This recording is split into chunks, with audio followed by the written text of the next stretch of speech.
Prishta, being questioned. Praja, samyamanaha, yamaha.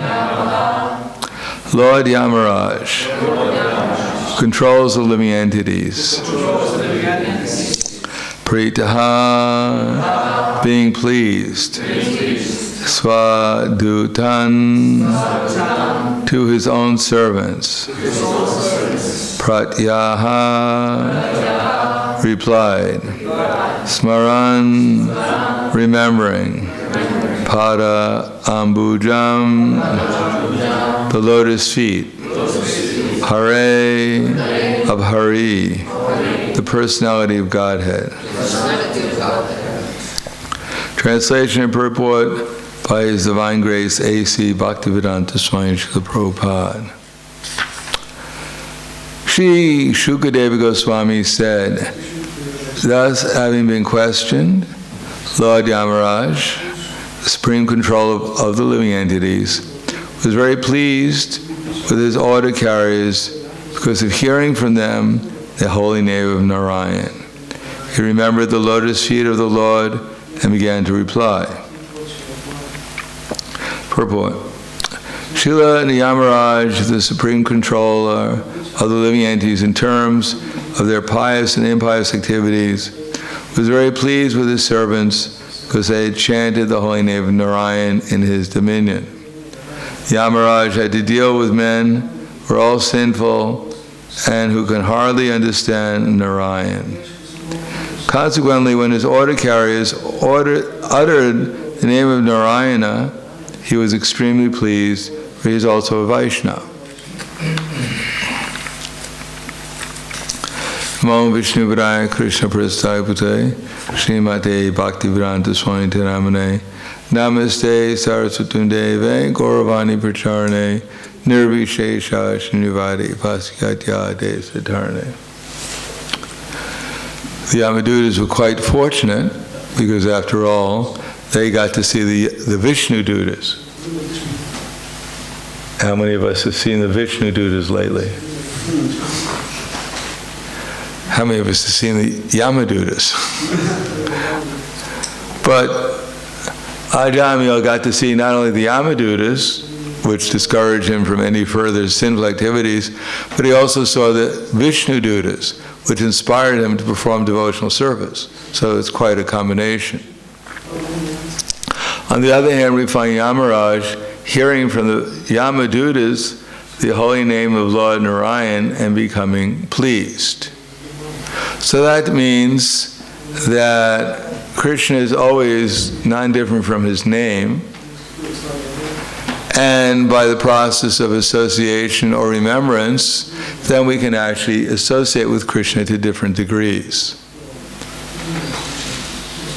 The Yamadutas were simply repeating what they had heard Ajamil utter, namely the name of Narayan, and although they were uttering the same name of Narayan, they were not as accustomed to being Krishna conscious as Yamaraj. And therefore devotional service is a process, although the activities may be the same, but the actual experience is different according to one's consciousness. We're not, of course we try to change the activities so that we can develop the proper consciousness. Generally it's easier to change activities than it is consciousness. So we're trying to do activities like, for instance, chanting the holy name, and at the same time do the activities which will actually change our consciousness. So that when we chant Hare Krishna, we'll remember Krishna. Of course, even remembering Krishna is not sufficient. We also have to remember Krishna with an attitude, with a proper attitude. So all of that, as I explained before, is all based upon our perspective. We're getting so much information by hearing the Bhagavatam, Bhagavad Gita, but unless we try to see through the eyes of the scriptures, Shastra Chakshus, then we remain in the same situation. We may be well, not so many. There are people in India, they can tell you, they can quote every sloka in the Bhagavad Gita in Sanskrit. But they don't believe in Krishna. They don't believe they don't believe Krishna is God. And even if they believe that Krishna is God, they believe there are so many other gods also. Therefore, although they can quote the Bhagavad Gita, they have so much information, but they have no perspective on what's actually the Bhagavad Gita is all about. Ukramantam sitim vapi bunjana vagunanvita vimuro nanapashanti pashanti jnana chakshusha. That the foolish, they cannot understand how the living entity quits his body, nor what kind of body he enjoys under the spell of the modes of nature. But those whose eyes are trained with knowledge can see all this clearly. In other words, we have to train our eyes with knowledge, or else we can't really make any substantial progress. Unfortunately, we don't have very much taste for knowledge, because we think knowledge is something far, far apart from what my interest is. In other words, we think knowledge is something dry, and it's all philosophical, and it has really nothing to do with myself, and it's just some kind of like theory that has no real value in terms of my practical life. So with that kind of perspective, which is a gift of Maya, Maya definitely gives us a special gift to see things like that, so we don't have to take Krishna consciousness too seriously. We can relegate it, oh, I like it when people are nice to me, that's our philosophy. And when people start telling me philosophy, then indirectly they're criticizing me that I'm not controlling my mind. They'll start talking about the three modes, and they even hint that maybe I'm a little bit of ignorance. How dare they? And they'll even criticize the little passion I have, which is helping me progress in something. My inspiration. We think passion is inspiration. I'm inspired by passion. I do so many things because of my passions, what I like to do. And when I get tired, of course I fall asleep. That's normal, isn't it? And as far as goodness, well, I'm a good person. Everyone knows I'm a good person. Because I am who I am, I'm good. And that's all the philosophy I really have to know, except for maybe a little philosophy of how to digest prasadam. That would be helpful. Anything else besides that has no practical value in my life. No, to actually see the perspective that I'm actually eternal, but I'm more or less floating in an illusion. That's quite a helpful perspective. That will make us a little humble, at least, that I haven't quite reached perfection of existence, that I have a little ways to go. And therefore I should try to make some effort to actually getting out of this misconception, floating around as if I'm this body, the whole world is made for my existence, and I should try to figure out how to get the maximum amount of comfort and avoid whatever, at any cost, any discomfort in my existence. So we can choose which perspective we want. Oh, I'm satisfied with my existence, and add a little Hare Krishna to it, and that will make it even better. Or I should actually get out of these misconceptions, that I should actually realize who I am. There is a possibility that even in this lifetime I can directly meet Krishna, along with his eternal associates. But I have to pay attention. I have to pay attention to the knowledge at first, and then I have to use my brain, which no one has ever encouraged us to use. Matter of fact, if we go to school long enough, they tell it, don't think. Just repeat. You are the body. Repeat. I am the body. It's very good. You get 100. You get an A on the test. Don't think about what's going on in the world. Don't think even the minimum, how your body is changing, and that this is not going to be forever and ever existence. I'm not going to live in Slovenia in 3 lifetimes of Brahma for now. So very shortly we're going to have to quit this body, and we can't take Slovenia with us. You got to leave your identity card behind. And if we take birth again in Slovenia as one of the trees here, what is the value? What was the value of our existence? What did we accomplish? What was it all? How did I utilize my energy? So something about perspective. Based upon the teachings of Bhagavad Gita, then we can actually try to act in such a way as to get out of our mistaken consciousness. And how's that? When I chant Hare Krishna, I can actually chant to Shrimati Radharani and Krishna as if they were actually there, and I'm trying to lovingly chant so they recognize that I'm actually trying to engage in their devotional service. Krishna is not happy to see us morose when we're chanting or inattentive. He's not thinking, well, at least he's chanting. He gets a B-. At least he's getting his rounds done, and therefore we give him some credit. No, Krishna only, the spiritual existence is that of pure, unalloyed love. And everyone's completely fixed on Krishna. They don't have to practice chanting rounds every day. The gopis don't wake up and start chanting their rounds. They're always in love with Krishna. But we don't love Krishna. We're not even aware of Krishna. And when we hear about Krishna, we're not always so pleased as Yamaraj.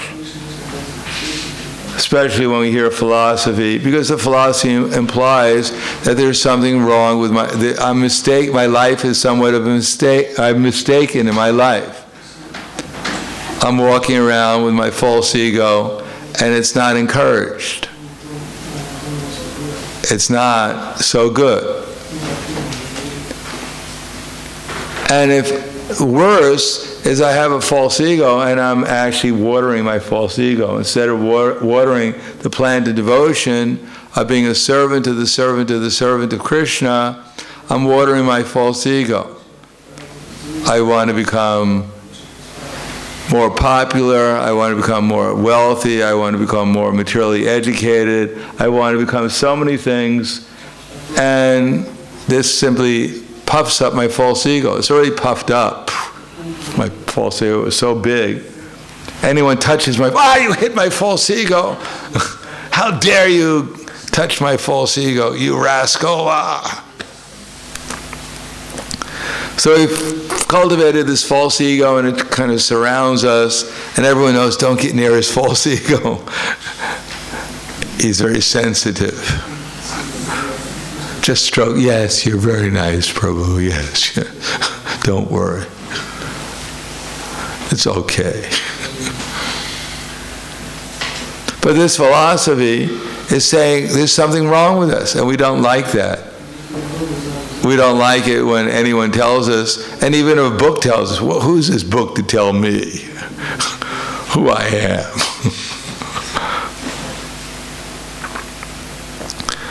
So we have to come to the platform when we hear the name of Narayan, then we actually become joyful. And that's only obtained, as it says, Trinadapi Sunichena Turaiva Sahishnuna Amanina Maradena Kirtini Yaksadhari. We have to become humble. But when do we become humble?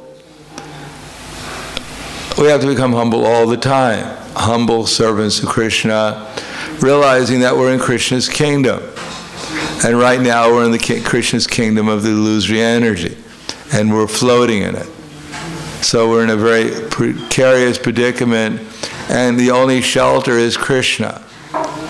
Krishna consciousness and the holy name are our only shelter, so we should feel some uneasiness in the material existence. If we feel uneasy, that's very good. If we're feeling, the sun's out, everyone's happy, they're playing tennis, they're skating, everything is cool. Now I feel good. Oh, that's very bad. We start feeling good in the material world. The flowers are out. Everything's so good. I'm good. You're good. Everyone's good. No, we're bad, and everyone else is bad too. So we have to become good by becoming Krishna conscious. So we smell the flowers and they remind us of Krishna. Krishna says, Punya Gandha Prathivyam Cha Tejas Chasmi Vibhavaso. So the flowers are not bad. You wicked flowers, you smell too good. You're trying to deviate me from Krishna consciousness. Maya, you're all Maya. Start pulling up the flowers in the park. No, the flowers are not bad if we remember that Krishna is the original fragrance of the earth. That smell, the nice smell of the flowers, is coming because it's coming from Krishna. That's the smell of Krishna. So we add Krishna and smell Krishna, remember Krishna when we're smelling the flowers, then that's very auspicious. And we're hearing sounds and we're remembering that these sounds are Krishna, on the sound and ether. Then that we remember Krishna, then it's very good. And if we forget Krishna, then everything is bad. It doesn't matter how good we think it is. It's not good because our consciousness is not good. It may be good, there's nothing bad in the material world, but our forgetfulness of Krishna is quite bad because when we forget Krishna, we forget everything else in its proper perspective. If the sun's not there, there's no sense of saying everything's illuminated. Everything isn't, if there's no sun, there's simply darkness. And if Krishna is not there, everything is dark. Our consciousness is dark. And although we may be confident, I'm not going to see the Yamadutas anytime soon, because I've chanted enough rounds, and the Yamadutas come and say, well, here, check my bead bag. See? Go away. But that's not the perfection of life, is to avoid the Yamadutas. The perfection of life is to meet at least the Vishnudutas. So that will only be obtained by a sincere effort in the right direction, with intelligence, with the proper perspective. And we're going quickly. We think we're making so much progress, but we're going the wrong direction. Just like when the devotees first joined, as I said, we thought that if you were initiated, then you were at top of the world. You were a pure devotee. And so many devotees got initiated, became common. No more prestige getting initiated. Then you had to get second initiation. Oh, you're a Brahmin. Obeisances, Prabhu. I didn't know you were a Brahmin. Fall at your feet. Can I touch them? No, I'm a Brahmin. I can't get contaminated. Then everyone became a Brahmin. Okay, we can't become a sannyasi. Only one sannyasi in the movement at the beginning, maybe a few sannyasis. Then, if you became a temple president, again, fall at your feet, a straw in my teeth, or a candy cane in my teeth, whatever. Offering obeisances, flattering you 1,000 times. Oh, controller of one temple, please accept my reverences. Okay, so many devotees became temple presidents. But if you got a big car, he's a temple president. But he's not an ordinary temple president. He has a big car. And it went on. Then it was sannyasi, GBC, initiating guru. Soon it'll be avatar. Oh, he's an avatar. Shakti Avase. So this upward mobility, still it's another upadhi. We're just adding upadhis. And if it's not being upward mobility for service, to perform more service, then we're simply wasting our time. We're simply expanding our false conception of who we are Before I was just a humble bhakta, doing humble service, but I didn't want to do humble service. I wanted to do big service. But actually big service means to do humble service. So we've gone so far, and what's the next thing after becoming an avatar? Well, finally I met the girl who I was looking for, and now we can be Radha and Krishna together.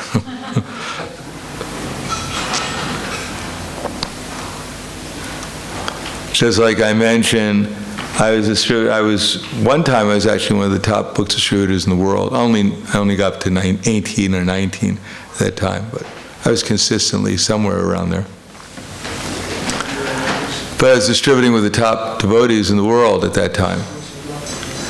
And they were always number 1, 2, and 3, and 4, and 5, and I was 19. 20, something like that. So one time I was at an airport with another devotee who was one of the top distributors in the world, and every day we'd go out, he'd do twice as many books as I would do. But his technique, as I mentioned, was rather interesting. In other words, he was a tall, nice-looking brahmachari, and his technique was to stop the most beautiful women who passed by. And if you watch them, when he stopped the lady, it looked like Romeo had finally met Juliet. And after some time, Romeo convinced Juliet to take a book and give a nice donation. And then so many Juliets passed by, and Romeo met them on the way through the airport. And then one day, he finally met the Juliet he was looking for, the real one. And that was the end of his book distribution. So he's a big, big preacher in the world, and it didn't, because he had the wrong perspective on what he was doing, therefore it didn't last. So we have to perform devotional service, but we have to do it in the right perspective. At least that, and that will give us some impetus to go in the right direction. If we're feeling, as Prabhupada said, if we're feeling morose sometimes, it's simply the lack of Krishna consciousness. So the idea is not to change what we're doing. Oh, I don't like this temple, I don't feel good in the temple, I don't like my service, I don't like this association, I don't like this, I don't like that. Change, change, change. But actually we have to change our consciousness, our perspective on things. We're not going to say, well, Krishna consciousness, what's within our possibility is change our perspective, see things differently. That's what Bhagavad Gita is for. I'm in distress. Why I'm in distress? It's not by accident. It's because I'm my false ego. Because of my misconceptions. So Bhagavad Gita is essential to know Bhagavad Gita thoroughly so we can understand things in a right perspective. It's not enough just to read Bhagavad Gita. It's necessary to see how Bhagavad Gita actually pertains to my consciousness. It's a psychological book of consciousness. Then if I see things properly, then I can go and work in such a way as to develop, what are we trying to develop? Relationships with devotees.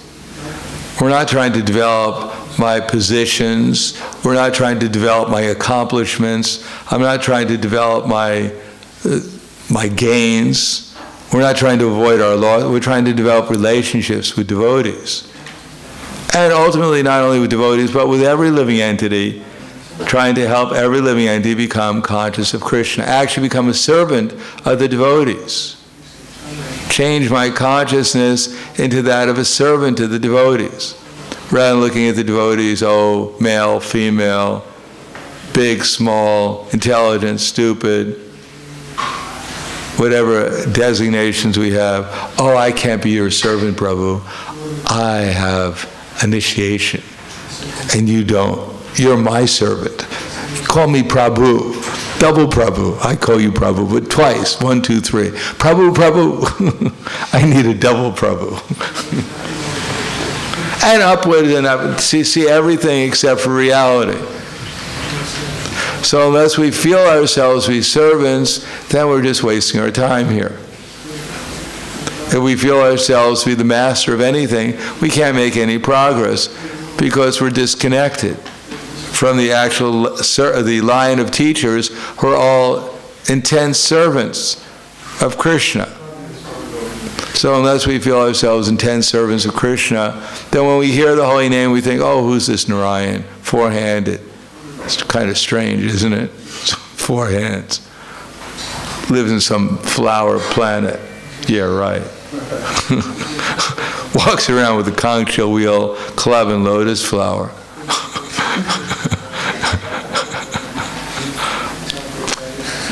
Sure, right. Okay. Anything else? So it's easy to dismiss Narayan when you hear the Narayan. What to speak of actually serving Narayan? So Yamaraj is a servant. He's in the Yama Loka, and he's condemning people to death. Well, not to death, but he's condemning people to hell. That's his job. But he's a pure devotee. He's doing it on behalf of Narayan. He's not thinking, oh, I finally got this position. So many people are going to come. I'm going to get even. Hey, first guy. Hey, I remember you. Looks familiar. Oh, that's right. You took my glove in the other day. You're a finished boy. Am I going to get you?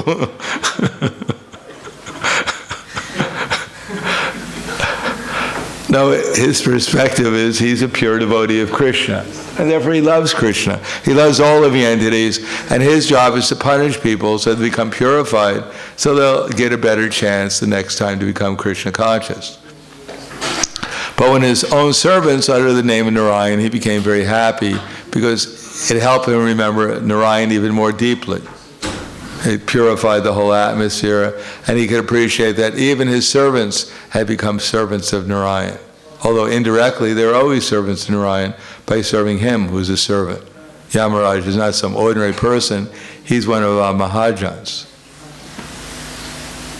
So anyhow, I'll stop there. Thank you. Any questions? Comments? Yes.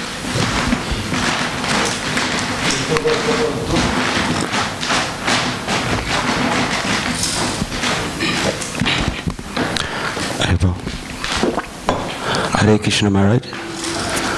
I have a small questions is about Bhakti Sarasamrita Sindhu, whereby Six Rupa Goswami they say that while you are offering flower or garland to spiritual master, according to Prabhupada, say that you must offer something with scenting, Why do we offer these flowers without any sense? Is that the question? Okay, is it offenses or is not offenses? I don't know. I don't know. I thought it was just I'd lost my sense of smell.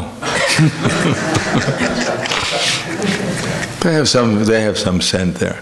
Yeah, so it was confused me when I was reading, Sometimes. Yeah, well, generally speaking, when Rupa Goswami was writing Nectar of Devotion, flowers had scents.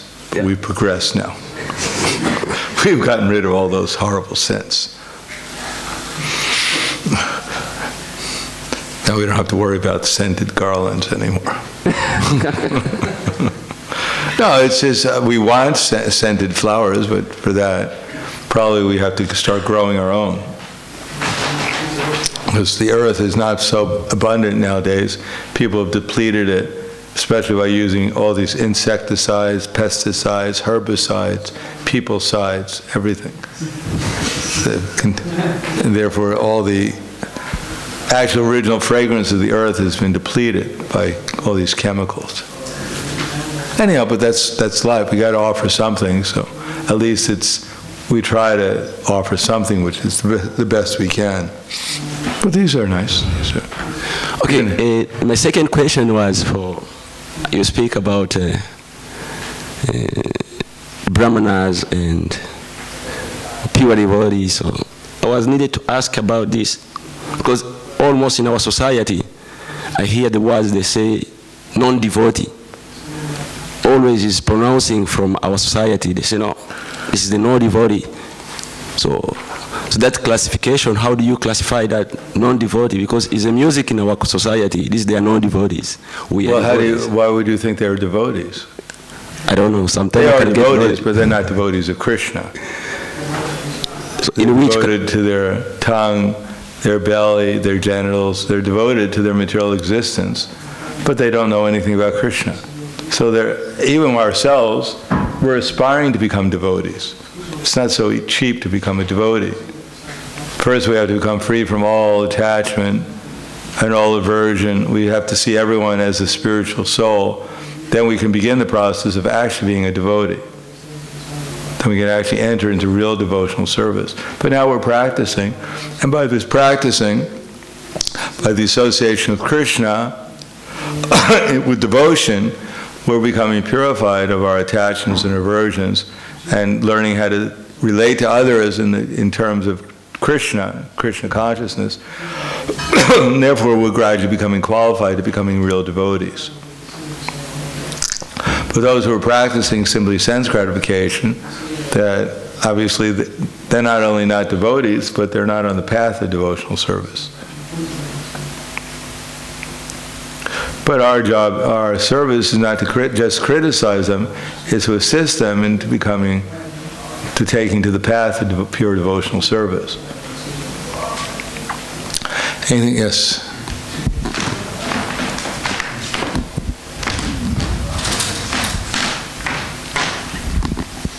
Yes, Maharaj, thank you for the lecture. I have one question regarding hell. As you mentioned, hell is for purification of souls. I mean, my question is maybe more technical. Does this mean that through pain the false ego decreases, or how is this purification done? I mean, when souls are put in hell. How is it done? Yeah, if say you're a big professor or you're a president of a dictator in a big country, like for instance Stalin. Stalin's daughter at the time of his leaving his body said that Stalin was pointing upwards, saying that, as if there were some people coming and taking him away, which undoubtedly there were. So now you're suddenly in hell. You're on this thorny tree and your skin is being ripped off. You feel a little more humble. Can't tell the Yamaduta, hey Yamadutas, go get me my slippers. They rip your... No, you feel humble. So humility, you start realizing you're not the supreme controller. Something else is going on here beyond your control. So you lose the sense of being the supreme controller. So that's purification.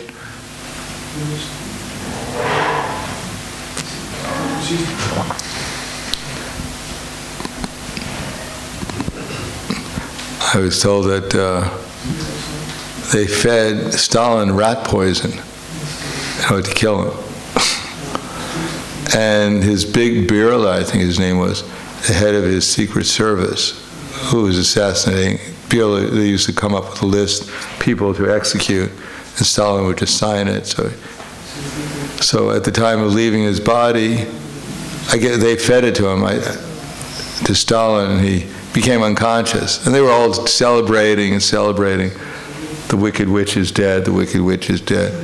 And then he came back to consciousness. Oh, sir, Suddenly he became all humble. Oh, so good that you're back. And then he died.